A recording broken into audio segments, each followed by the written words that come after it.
I'm a real deal. I'll shoot your liver out and hand it to you.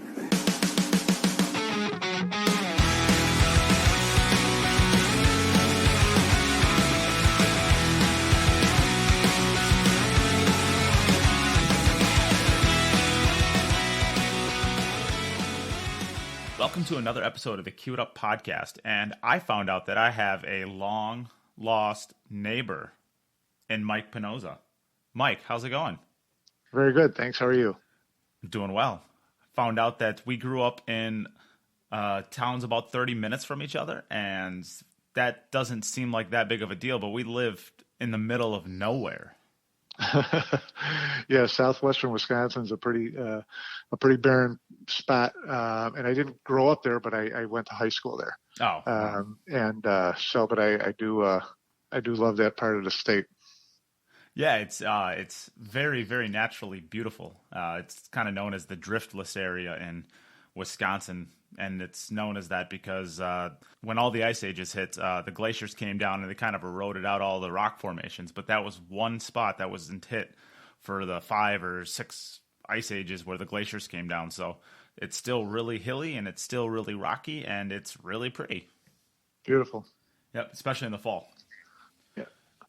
So I'm bringing you on today for your work throughout not only basically the last 40 years with Billiards Digest and the kind of empire you've built with the magazine industry in the pool world.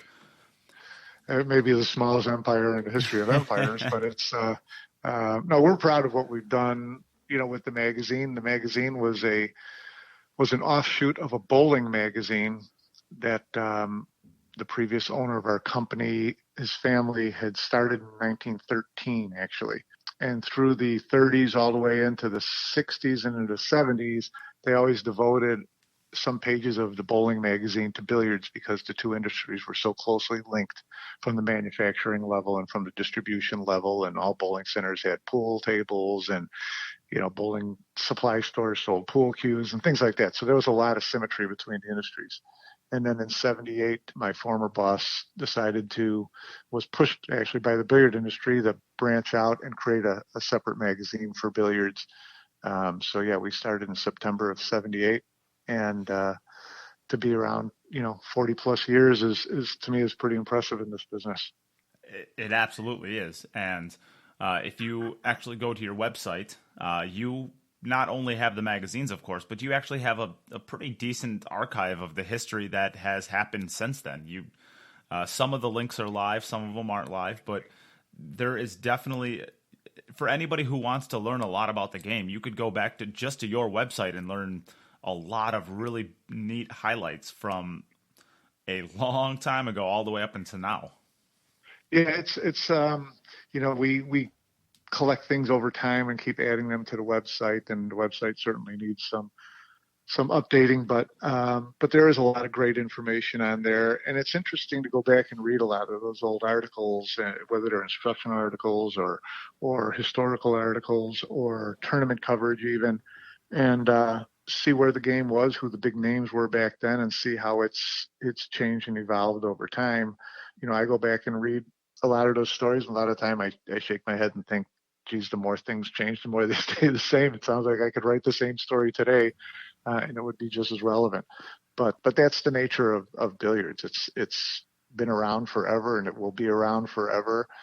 Current crisis notwithstanding, it's something that's just very resilient as a sport and as a game and as an industry. So it's a fun thing to follow. For sure.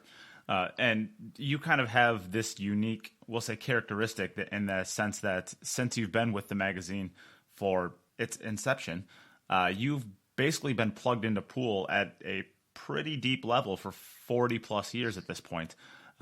Where have you seen the trajectory of the game back from the 70s to the 80s to the 90s?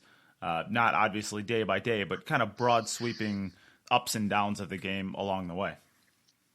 Yeah, it's over the past 40 years, what you learn about billiards is that it's cyclical.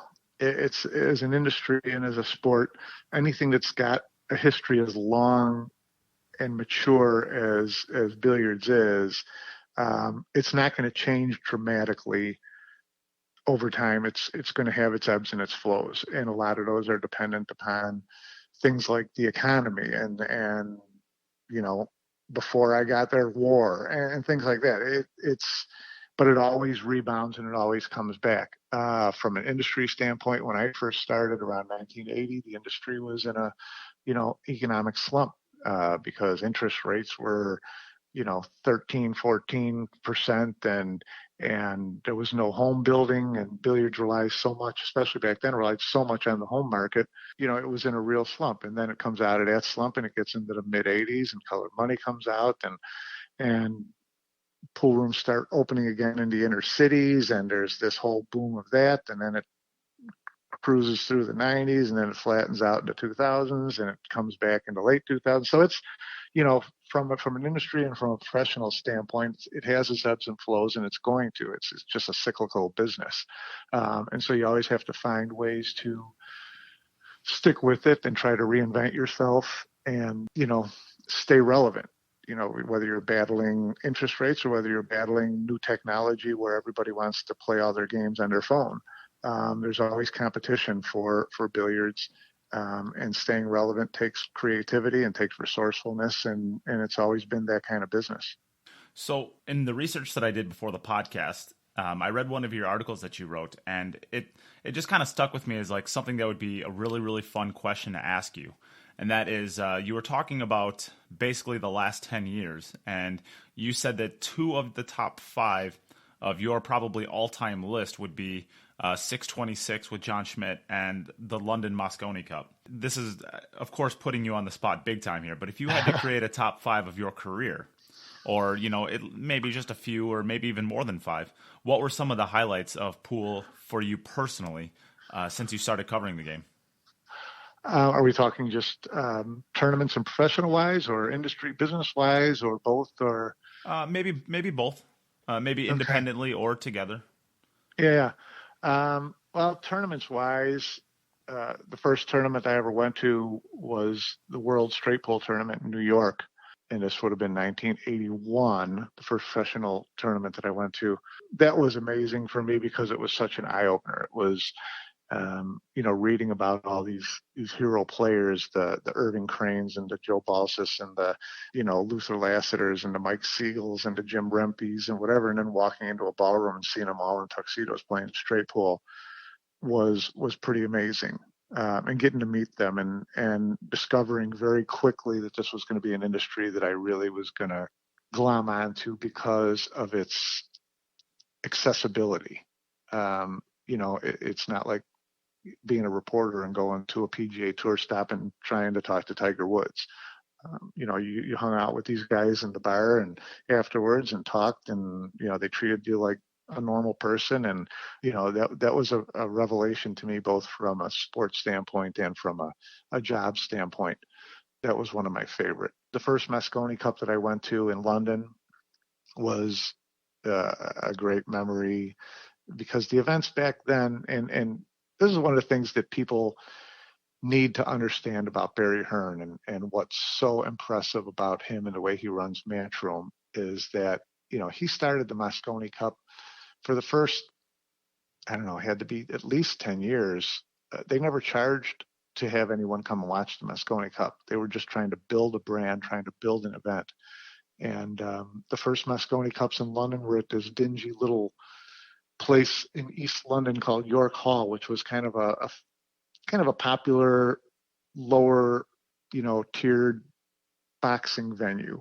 And it had a little balcony over the top, and it was a small place, but they jammed people in there, and they were loud, and they drank like crazy, and they'd be 2 inches away from the player when they were shooting and screaming, and there were tons of kids who would get tickets, and the kids would all come in there, and they have their favorite players that they love to watch and talk to. How is that any different from the Moscone Cup now? It sounds exactly the same. I think then it was just a little more raw. It was a little less organized from a crowd control standpoint, and there's nobody that's going to kick you out if you scream obscenity. A little more rustic. But it was a ton of fun. You talk to the American players from back then, the Johnny Archers and the Varners and Davenports, and that was like. There were only maybe 300 fans there, but it felt like 1,000 because they were right on top of you and they were so loud, and that was a ton of fun. That would be up there as well. The things that you mentioned, the John Schmidt 626 is certainly a highlight, just because I've known John a long time, and his whole backstory of how he got to end up running that 626, the time and effort that he put into it, physically and mentally, to me was just amazing. That's why if anyone broke that record, to me it had to be him. If someone else would have just breezed up on an off day and run 626 balls, it just wouldn't have had the same impact on me personally as John doing it, because I know what he put into it and I know what it meant to him. That's, to me, what made that so special, beyond just the fact of running 626 balls is just otherworldly anyways, but that was right up there. London, as I said in the article 2 years ago, was right up there, because the event, it's so cool to see how far the event has gone. This goes back a little bit to what I was trying to say about Barry Hearn, was how he's stuck with this. He sticks with things for years. He's not it loses money the first year, it loses money the second year, it loses money the third year, cut bait type of guy. If he believes in something and he's got amazing vision, he'll stick with it forever. And then to see where it ended up 2 years ago in London with 2,000 plus fans going out of their mind, and a USA team that had been getting pummeled for almost a decade, showing the resolve that it showed to win. That was a pretty amazing moment as well. Were you in London for that? I was. Yeah, Okay. I've been to 20 of the 25 or 26 Mosconi Cups. That is crazy impressive. I was at that Mosconi Cup as well, and I don't remember seeing you at that one, but I definitely remember seeing and chatting with you a little bit at this past one. They've all been fun. I mean, they're all kind of they're all kind of crazy busy, a lot of running around, but yeah, I've enjoyed them all. What is maybe we won't even remember. What is the most memorable Mosconi Cup moment that you can remember having? The one that springs right to mind immediately is Earl Strickland missing a 7-ball against Steve Davis in London in 2002. The U.S. had won, I don't know, 11 of the first 12 or whatever it was at that point. But Europe had a really good team.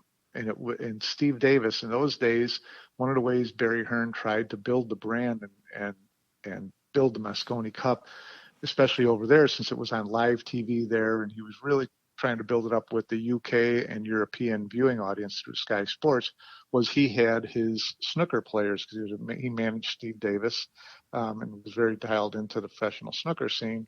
So he had guys like Steve Davis and Jimmy White and Alex Higgins all playing, for Team Europe back in those days. And Steve Davis was still on the team in 2002 with Oliver Ortman and Mika and Ralph. I don't remember who the fifth player was, or sixth. They might have had 6 players back then.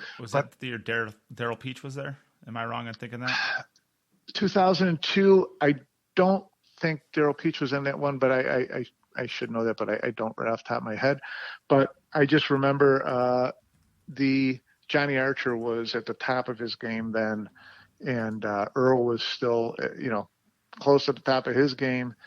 And Team Europe fought, and Oliver Ortman was actually the captain for Team Europe then. And it was Marcus Shamat.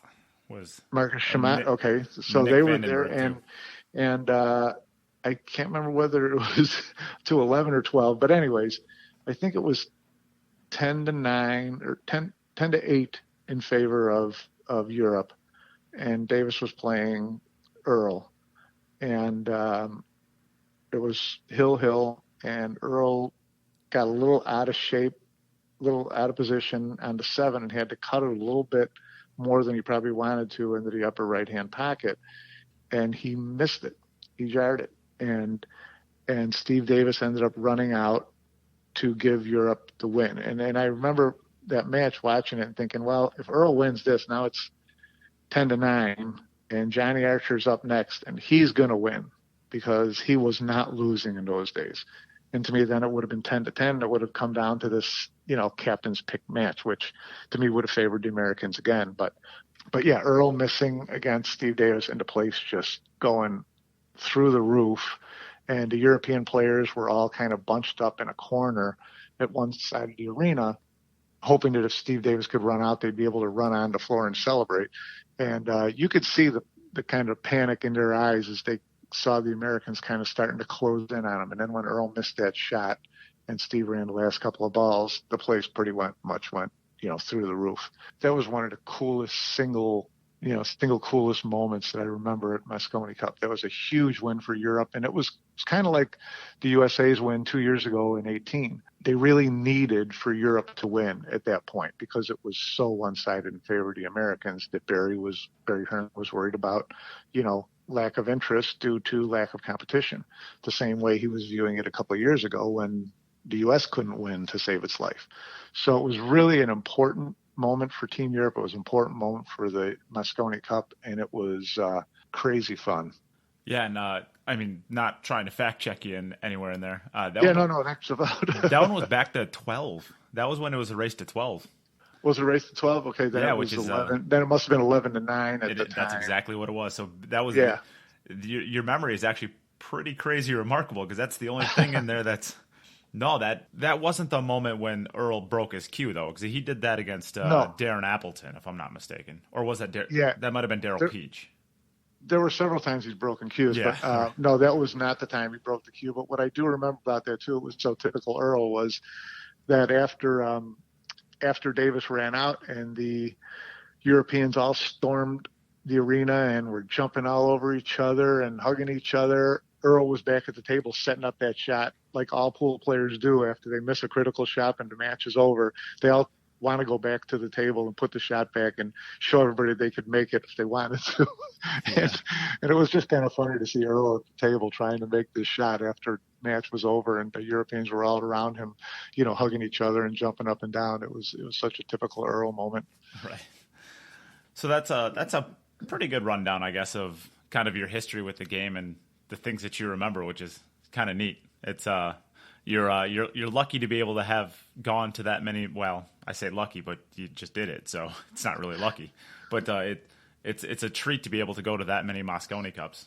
That'd be it's they've all been fun, and it's been fun to watch it grow along the years.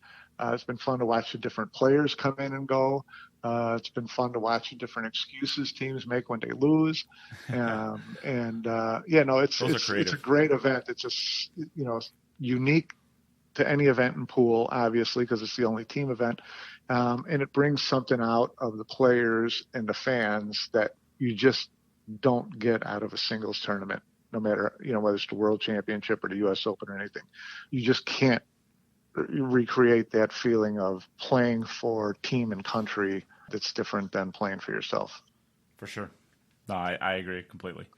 And I hope to not miss any more. I was in London and then I was in Las Vegas this last year. I have every expectation to go to London again this year, and I don't want to miss them. They're too much fun. And they're just memories. They're just some of the greatest memories that you'll have all year long. Yeah, no, it's a great event, and anybody who gets an opportunity to go to it should make that appointment viewing. Yeah. So we can move back to a Billiards Digest. Okay. So you guys have been doing magazines now for close to 40 years, over 40 years. Over 40 years, 42. Yeah. Without putting you on the spot, what does the future of Billiards Digest look like? What are you hoping to accomplish in the near future to continue helping the game grow?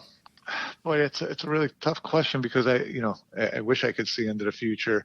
Obviously, and things have changed from a magazine standpoint, from print media standpoint. We like to think that there are enough fans out there who still like to pick up a piece of paper and look at it and look at photographs on paper and hold something in their hands and read it. There are still a lot of fans who enjoy that, and we hope that continues. We love, putting out magazine format. We love long format writing. We love great graphic design. We're blessed in pool to have some amazing photographers, like Irwin and JP and Allison Chang and people like that, so, who can provide these images that make a story really jump off a page. So we love doing that. I understand that there's a need for more immediacy with news. People know what's happening, by the minute. So you're not sending a magazine out a month later and they're just finding out who won a tournament. We understand that. And we're trying to figure out ways to get into that area in ways that complement the print magazine. I don't ever want to give up a print magazine because I just, I'm old. So I love the look and feel of a magazine. And I think you see a lot of people coming back towards that a little bit. News online it's just not the same.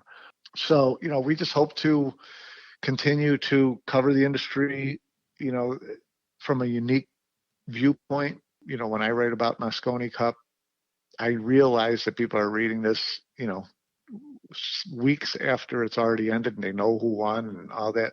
But you try to give them a viewpoint that's different than what they saw just by watching it or read just by hearing who won and by what score.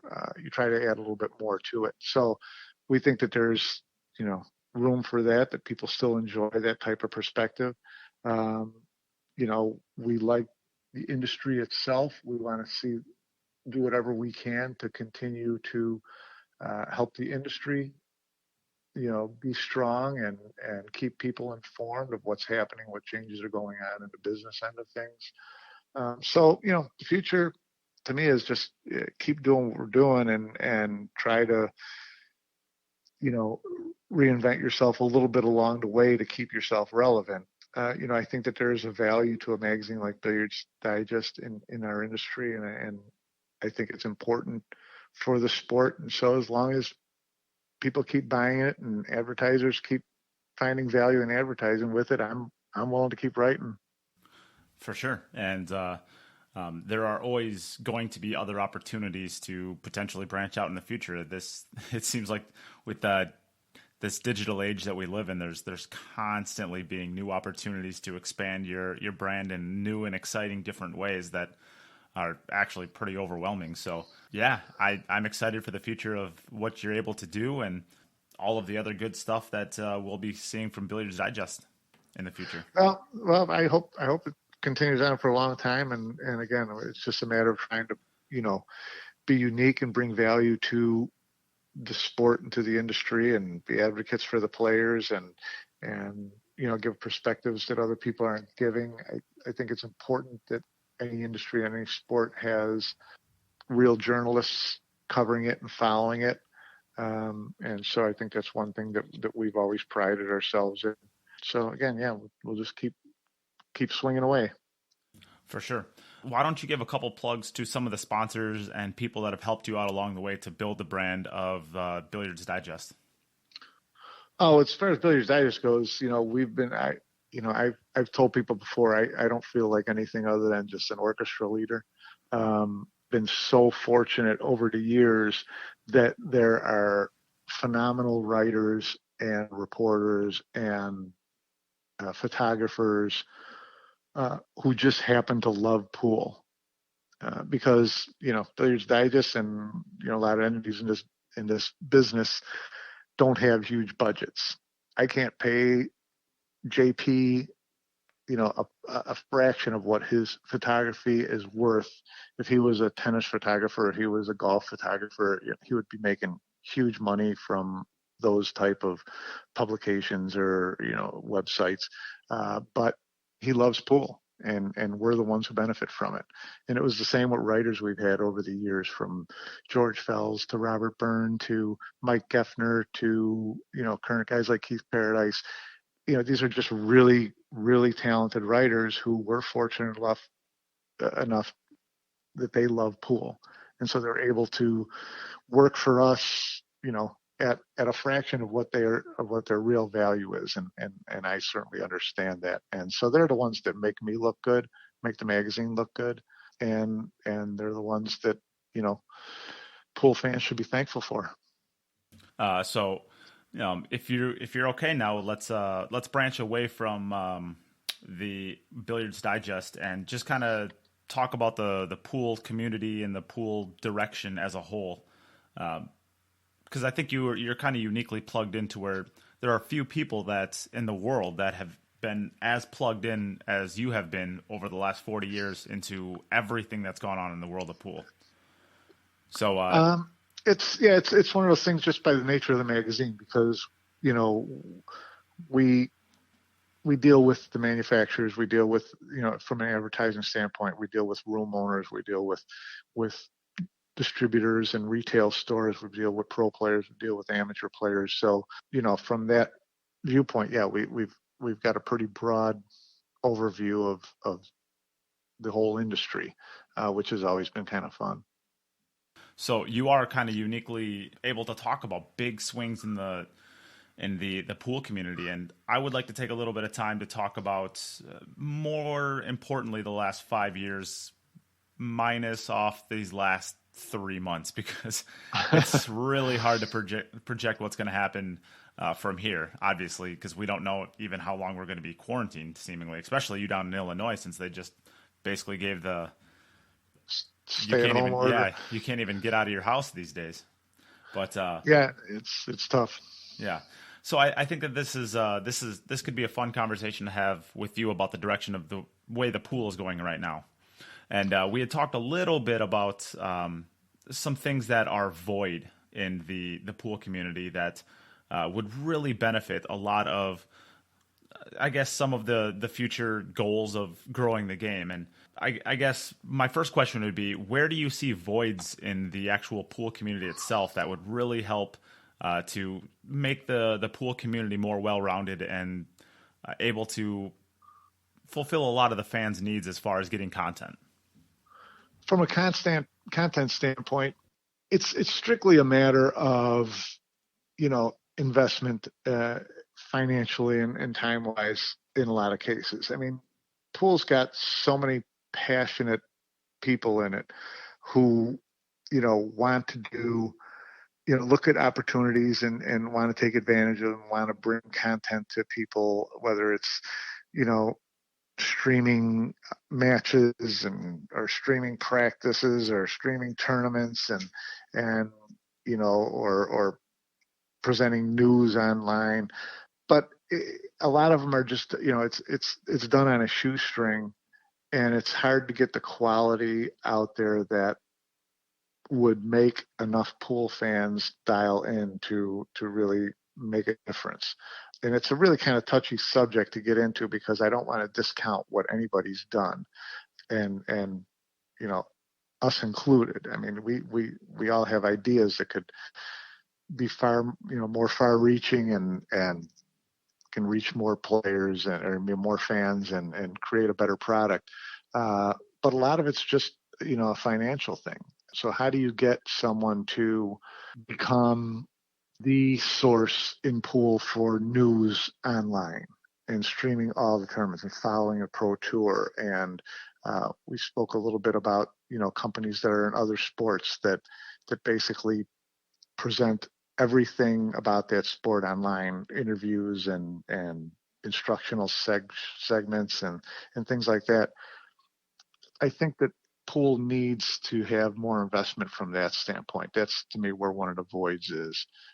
People complain about there's 90 different people who stream events, and if you buy each one, the totals add up over the course of a year. And so you need single sources. We spoke a little bit about Matchroom, what they're doing from a media standpoint as well as from a promotion standpoint and production standpoint. They've kind of taken the lead on this from a promotion standpoint and are starting to get their arms around a bigger chunk of the sport. And that's one of the big changes over the last 5 years, is that there are now, several people who are taking bigger chunks of the sport and presenting it, whether it's, Predator taking on multiple world championships, or Matchroom taking on the U.S. Open and the World Championship, and Mosconi and other things. Over the previous years, it had always been just too many individual promoters, and it's all kind of a shotgun approach, and that just doesn't lend itself to consistency of product or consistency of message, and that's one of the things that billiards needs. I couldn't agree more. So I would say maybe 5 years ago, my question would have been a lot different than it's going to be right now. It probably would have been, we seem to have the lack of a major industry coming in and kind of running the pool world. I mean, you could say it was the BCA, and you're not necessarily wrong, but they haven't done a huge amount. Maybe they don't have the resources necessary to really do the huge things that they would like to do in the game. But I think over the last 3 to 4 years, with Matchroom coming in and really revolutionizing, it's seemingly the pool world, with the World Cup of Pool, the World Pool Masters, them buying the U.S. Open and now the International Open, and of course the Mosconi Cup. They probably own the 5 biggest pool tournaments of the entire year, and it's not because they bought them at that stage. I mean, they built these tournaments to huge name recognition, to where a lot of them are pretty muchly appointment viewing, at least for me and a lot of listeners to the podcast. So what do you think it means to have an entity like Matchroom? And do you think in the long run, do you think that that's going to be a net positive, net negative, or just, is what it is? Net positive for sure. Matchroom is, they've had the World Cup of Pool, they've had Mosconi Cup, they've had the World Pool Masters for years. And in the early 2000s, late 90s, early 2000s, they actually ran the World 9-Ball Championship, although they always call it the World Pool Championship, which is what they've changed the name to again. And, they did a great job with it then. And then in the mid 2000s, the economy started to tank and they weren't getting the sponsor dollars that they needed. And the WPA took over that event again. But it's really interesting the evolution of Matchroom over the last 4 or 5 years, and starting to take on some of these larger independent, or open or invitational events beyond their, the scope of their events. Barry Hearn was always an event producer, not, he never had any aspiration to run a pool tour. And I'm not sure that he does now, but he's an event producer. So he likes to have the best events in a sport and run those events. And it's a great opportunity to make money. I love that approach to the way they do things. And now adding in, the U.S. Open and now the World Pool Championship brings it to another level. I don't worry that they're trying to take over all of professional pool. I know everybody in professional pool, from fans to the players themselves, would love to see that happen. I don't really see that being Matchroom's business plan. I could be wrong. I mean, I never thought they would get into running the professional snooker tour, but Barry basically took that over as well. So, what they bring to the equation is that viewpoint of a promoter, of how do we make money doing this for ourselves and for the players? How do we market this? How do we build the brand? How do we grow it from a fan standpoint? Those are the things that need to happen in pool. If for no other reason that they keep setting the bar higher, and if anybody else wants to get into this game, they're going to have to try to reach that bar. And so, you see in the last year or two with Predator with the World 10-Ball Championship, those were really, last year's was a really high quality production, and this year's would have been the same, even better, had it not been canceled. So, you see people, if you're going to try to keep up, if you want to be a player in this sport, you're going to have to come with the goods, because Matchroom's leading the way and they're setting the bar for everybody else. I like that. I like that they're doing that. As far as their vision, Emily Frazier has kind of taken the reins in the last 4 years or so, 4 or 5 years, and she just has so much energy, and her vision is really clear what she wants to do. I mean, no one's going to change her mind when she's got her mind set to doing something. And that's good, because I like someone who's willing to take the heat if it doesn't go well, and she's going to take the glory if it does go well. So they're really, pushing the envelope. They're trying to take even their existing events and make them bigger, grow into Moscone Cup from, 800 fans or 1,000 fans, in 2015, 2016 to close to 3,000 fans now. That's crazy. And it just takes a lot of effort, and it takes a lot of vision, and it takes a lot of money. And it takes the willingness to take it on the chin for a year before it really, evolves. But it's all a matter of growing it over time. And that's why, I love what they're doing with the sport and with the different events, and taking these larger open and, world events like the World Championship and US Open, takes it even to another level. If they can get these events to the level where they get 1,000, 2,000 plus fans at each of these events, then you're really starting to move the needle for the sport. So I think what they're doing is great. Did you want to take any stab at what you think the pool world as a whole is going to be, the direction it's going to be in the future? I mean, it seems to be pretty bright from my perspective, given Matchroom kind of running the top tournaments, and even down the line where like Pool Action TV, stuff like that, promoters like that who are, they're offering 6 months worth of really, really good pool for a pretty cheap price for a subscription. It seems like all the way across the line, there are a lot of pretty good options if you are a pool consumer to kind of get your fix.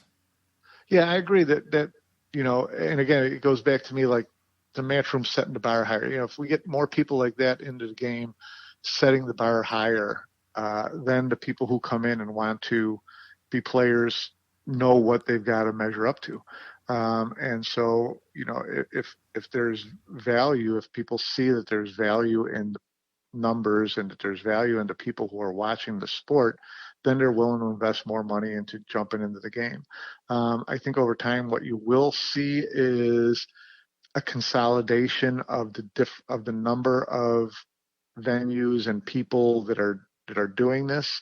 You have so many different people streaming matches, streaming tournaments. I see in the future that being consolidated more to one or two vendors who will take over that side of the game. And I don't wish anybody's business to go away, but I think that will do the consumer more good. If it's more of a one-stop shopping, then 9 different entities who are streaming matches, who are collecting money, and if pool fans add it up, it's they've got 9 different companies that they're buying streams from, and they're paying 9 different prices for it. And, that I just think will end up changing. That's one of the areas for sure. Yeah, and then hopefully if there's less entities, there's going to be more resources for that individual streamer to be able to do more things. If it'll make the product better all the way around. Yeah, they're not grinding out livings. No, it's that'll make the product better for everyone if it's a more consolidated, controlled thing. It's almost like pool tournaments. One of the things that drive me nuts about pool tournaments is every tournament is a different promoter, a different format, different size tables, different size balls, different balls being used, different races, different playing formats, everything. That's got to get consolidated as well. It's got to be more streamlined. And as bigger players come into this sport and it gets more consolidated like that, then I think you'll see more uniformity, and that'll be better too. I agree. And even when you can agree on the same equipment, where you rack the balls is, we're even down to where should we rack the balls. There's a lot of different games inside of this one game. Yeah, there are, and it's getting a little bit too much, and it's getting a little bit annoying to me personally to watch. Every tournament, you've got arguments over who should rack, who shouldn't rack, whether they should use a magic rack or should use a regular rack, whether the 1 should be on the spot, the 9 should be on the spot, the 10 ball's got to be on the third rail, whatever it is. It just it's confusing, and it's just not good overall. So there just needs to be more uniformity. For sure. Part of that is it's almost endearing, though, because, all of these different rules changes have to come about because players have perfected this in such a way that, going back to even like the soft break in the early 2000s with Corey Deuel, where he kind of perfected that. And, he's hitting the rack at 7 miles an hour. He's making the wing ball and all the balls are right there. And he just kind of pecks them out, 1 through 8. The players these days are able to hit the rack at 22 to 25 miles an hour, stick the cue ball, and have the one ball sitting. Like, full disclosure, I'm watching. I'm kind of going back and forth between the podcast and Joshua Filler and James Aranis right now. And Joshua Filler makes the second ball in the top left corner every single time, and the one ball's basically hanging in the jaws consistently every single time. So the players are so good at perfecting all of these different breaks, so where you got to do something to try to change it up to make it so it's not just a run out fest. But I guess that's an embarrassment of riches if we're changing the rules in small ways to make it competitive. But yeah, I don't mind that you have to keep an eye on things like that and say, okay, how do we keep it competitive and reduce the luck factor or reduce the guaranteed, first shot. That's something that they've got to sort out. And I don't really even care what they come up with, just as long as it's consistent from one event to another. I just hate the changes every time you watch an event. Someone posted a photograph on social media yesterday from the 80s of little David Howard from Florida breaking the balls, and he's all contorted, and the butt end of his cue is up in the air and his body's flying all over the place. And someone commented, I miss those days, and I do too. when they just you just used a regular rack, you weren't 100% sure of which ball's going, so you just had to smack those things as hard as you can. And I love that style of pool. And you get what comes. Just trying to control every rack down to where each ball goes is, if it ever get to the point where it was absolutely perfected by everybody, it would be the most boring game in the world. There's definitely more exciting when you have no idea what's going to happen on the break, because Efren and Earl are up there just hitting the rack as hard as they possibly can and hoping for the best. There's something exciting about that. Yeah, agreed. Yeah. Well, I think that's maybe a good place to leave this interview, unless you have anything else that you would like to chat about. No, it's been a lot of fun. I've enjoyed it. Thanks for having me. Yeah, absolutely. I've had a blast getting to chat with you too, and I think that your knowledge of the game and your kind of unique ability to be able to go back and really recount just about everything that you've done in your career for the game is remarkable. And I think that I wouldn't mind having you on in the future a little bit more if you would be okay with that. I'm here anytime. All right. Well, you heard it here first then. Mike, I thank you so much for joining me today. And if you're interested in watching the James and Didi, I fully invite you over to our watch party that we're having right now, and you could talk with some of the fans. Will do.